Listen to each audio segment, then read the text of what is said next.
네, 첫 번째 종목은 이녹스 첨단 소재가 되겠습니다.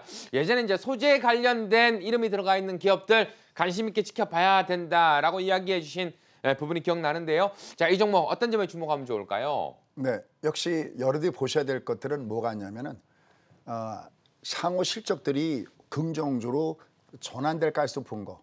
또 혹은 이미 지금 실적이 개선돼서 올라가는 종목군단들은 지금처럼 어떤 금융 정책에서 다소 부담스러운 얘기 나오더라도 이걸 돌릴 수 있는 종목이다라고 여러분 보시면 되겠습니다. 아까 제가 여러분께 그 대출 절벽에 대해서도 말씀을 좀 드렸죠.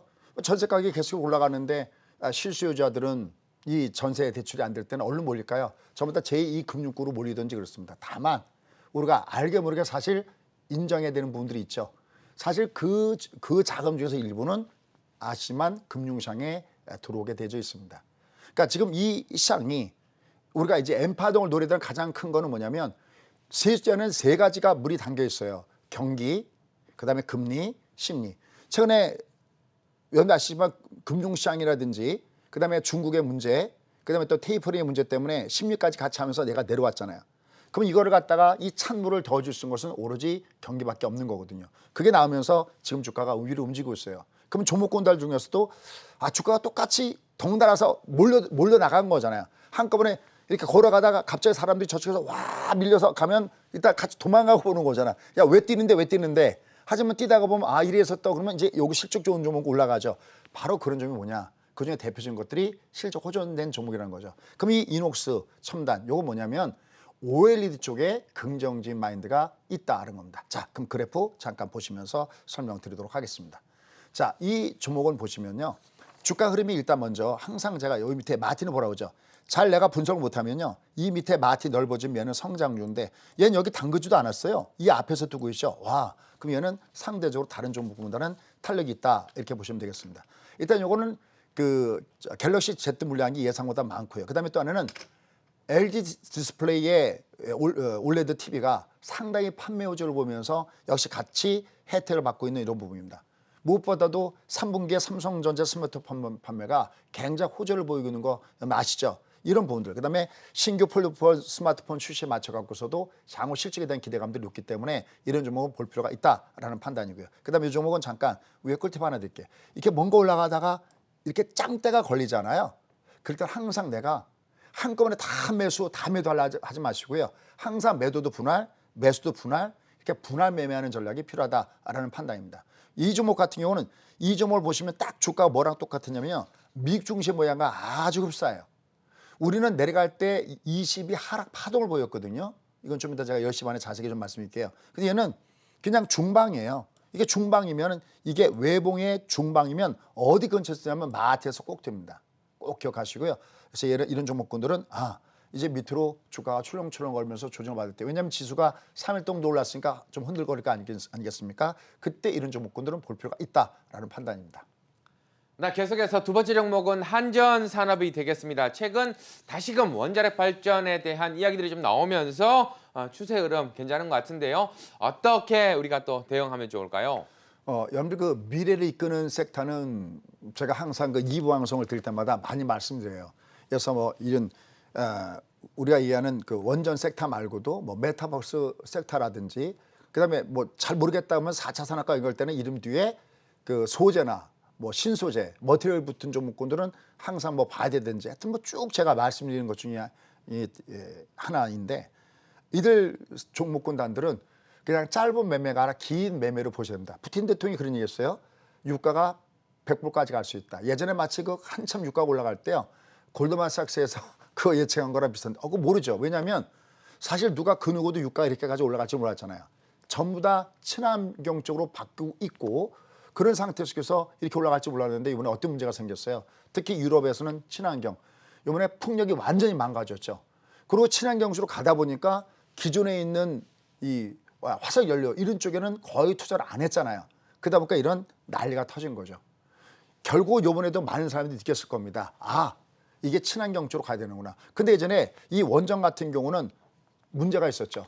그죠? 특히 일본의 후쿠시마 사건 이후에 더욱더 이거 원전은 위험해 그랬는데 요즘엔 분위기가 어떻게 되냐면 얘는 안전에 뭐래요? SMR 바로 이 한전산업이 갖고 있는 재료 중에 하나가 바로 이거죠. 소형 원전, 야 이건 그래도 안전해라는 분위기가 돼 있습니다. 최근에 영국이 돌아섰고요. 그다음에 지금 프랑스가 거의 한 10년 만에 정책을 원래 사실은 프랑스는 원전의 아주 대표적인 강국이거든요. 근데 얘를 접었다가 다시 원전으로 복귀하는 걸 선언했고요. 지금 많은 나라들이 다시 원전으로 돌아서는 걸 선언하고 있습니다. 우리나라는 어떨까요? 현 정부 들어서 우리는 사실은 탈원전이었었죠. 근데 요즘에 여당 대표도 그렇고, 그죠? 요새 대권 주자들도 그렇고 한결같이 얘기하는 게 또 뭘까요? 원전 쪽을 그걸 얘기하고 있죠. 왜? 지금 요새 중국에서 나타나는 현상들 보시면 알잖아요. 중국 같은 경우도 이 원전에 대해서 굉장히 신경을 많이 쓴다고 그러죠. 그래서 얘들은 그냥 단기적인 테마가 아니라 앞으로 미래를 책임질 이런 섹터야말로 우리가 소개하는 템버거 섹터가 아닌가 싶습니다. 제가 한전산업 하나만 갖고 왔지만 여기에 관련된 종목이 많은 거 아시죠? 한전산업이 있고요. 또 한전기술이 있고요. 또 서전기전 같은 거 있고요. 또 그다음에 일진 파워텍 같은 거 주가 올라간 거 아마 여러분들 알고 계시죠? 뭐 이런 종목군들이 전부 다 여기에 연결된 종목군이기 때문에 이들 종목군단들은 계속해서 관심을 갖고 보시기 바라겠습니다. 계속해서 다음 종목은 경동 나비엔이 되겠습니다. 계절적 수요. 자, 날씨가 조금 서늘해지고 있는데요. 자, 이 종목 원포인트는 어떤 부분일까요? 네, 뭐 방금 우리 앵커가 다 얘기했네. 날씨가 선선해지고 계절적인 테마가 있고요. 특히 이 경동 나비엔이 실적이 굉장히 크게 증가될 가능성이 굉장히 높게 나오고 있는데 특히 해외 부분에서 매출이 굉장히 크게 기대가 되고 있다라는 측면에서 볼 필요가 있습니다. 요즘에도 또 광고가 계속해서 나오고 있습니다. 나베 메이트라고 그래갖고 이제 잠자면서 수면 온도까지도 맞추겠다라는 얘기 나왔죠. 일조 클럽이 점점 가세되고 있습니다. 그래프 보면 종합과 설명대로 그 내용이 보이실 겁니다. 그래프 한번 보시죠. 보시면 약간 똑같은 얘기예요. 이게 올라가다가요. 요거 꼭 하나 알아놓으십시오. 제가 이렇게 꿀팁으로 얘기하는 거예요. 올라가다가 그러니까 꺾을 때 외부로 꺾어지잖아요. 외봉에 이걸 중방이라고 그래요. 파동이 없는 거죠. 중방에. 그다음에 얘가 여기 마틴에 들어오면 이렇게 뜹니다. 그리고 얘가 어떻게 하고 있습니까? 넓어지고 있죠. 이건 그냥 얘를 분석하지 않아도 얘는 성장성 있는 섹터구나라고 분석이 가능한 것이 바로 이런 부분이다라고 판단됩니다. 그래서 경동 나비에는 역시 최근에 뭐 매출이든지 이런 분들도 굉장히 크게 기대가 되고 있고요. 특히 일조 클럽에 가셔야 되고 있고 또 계절적인 타이밍도 맞기 때문에 그다음에 이제 밑에서 올라갈 때 각도가 괜찮죠. 이거 조정받을 때 각도 보세요.